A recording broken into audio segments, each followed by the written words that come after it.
கிருஷ்ணா இன்றைக்கு நம்மளுடைய இல்லறத்தில் நம்ம ஃபேஸ் பண்ணுற விஷயம்தான்.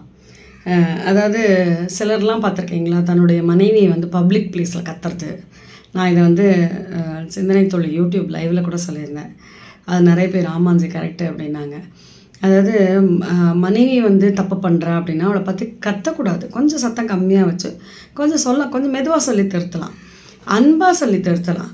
விமர்சனம் பண்ணக்கூடாது. விமர்சனம் பண்ணலாம், தனியாக இருக்கும்போது பண்ணலாம். குழந்தைகள் முன்னாடியோ இல்லை வேலை செய்பவர்கள் முன்னாடியோ சொந்தக்காரங்க முன்னாடியோ கண்டிப்பாக விமர்சனம் செய்யாதீர்கள். அது மனசை ரொம்ப புண்படுத்தும்.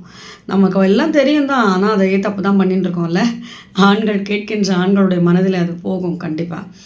அப்புறம் நல்லா பண்ணால் மனைவியை புகழலாம். நான் கரெக்டாக பண்ணால் புகழறது, நான் நல்லா பண்ணிட்டுக்கே சொன்னால் போகிறோம். புகழாரம் சூட்டினார் அதெல்லாம் வேண்டாம். எந்த அளவுக்கு நம்ம தப்பை சுட்டி காட்டுறோமோ அதே மாதிரி அவர்கள் செய்ததுக்கு காம்ப்ளிமெண்ட் பண்ணுறது. அப்புறம் பொது இடங்களில் திருத்தறதுக்கு முயலக்கூடாது. ஏன்னா உனக்கு எத்தனை வாட்டி வந்திருக்கேன் இந்த ஸ்டேஷனுக்கு, உனக்கு தெரியாதா இப்படி தான் போனோம் அப்படின்னு கத்தி பேசக்கூடாது. அது ரொம்ப தப்பு, பொது இடங்கள்லாம் திட்டுறது. அப்புறம் கோபத்தால் திருத்துறதை விட்டுட்டு அன்பால் திருத்தலாம், அது முன்னாடியே நம்ம சொன்னோம். அப்புறம் வேறு ஒருத்தர் கூடயும் அவளை கம்பேர் பண்ணக்கூடாது. மனைவியை பக்கத்து வீட்டில் பார்த்தியா பார் எவ்வளோ சீக்கிரம் எழுந்து கோலம் போட்டாங்க வருது, இப்போ தான் உனக்கு அப்படி அப்படின்னு.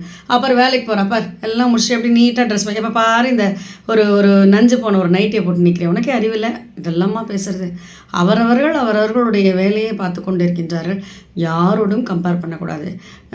பளிச்சுன்னு ட்ரெஸ் பண்ணிக்கணுமா, 4 நைட்டை கொண்டு போட்டேம்மா இது போடுமா, நீ அதெல்லாம் போடாத. அது மனசில் மழை பொழியிற மாதிரி சந்தோஷத்தை கொடுக்கும்.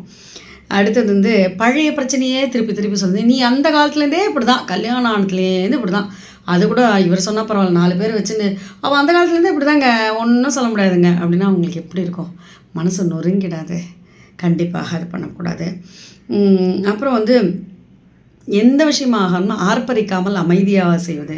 இப்போ ஏதோ முடியல, ஏதோ முடியாமல் இருக்காங்கன்னா இங்கேருந்தே அதட்டிகிட்டே இருக்கக்கூடாது. என்ன இன்னுமா பண்ணலை அப்படின்னா கொஞ்சம் ஒரு நிமிஷம் எட்டி பார்க்கலாமே, சமையல் கட்டில் என்ன தான் பண்ணிட்டு இருக்கா, சும்மா ஜஸ்ட் எக்ஸ்டெண்ட் யுவர் ஹேண்டு.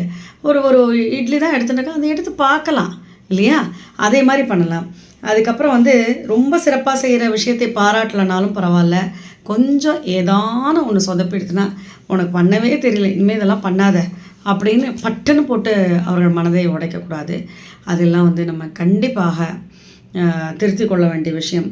எதுவுமே உறவிலே அன்பு மட்டும்தான் நிற்கும். அந்த உதாசீனம் நிச்சயமாக மனதை புண்படுத்தும். வெறுப்பு இன்னும் நம்ம மேலே திருப்பி வெறுப்பை கொட்ட வழிவகுக்கும். அதனால் அன்போடு இருங்கள், அன்பாக சொல்லுங்கள். ராதே கிருஷ்ணன்.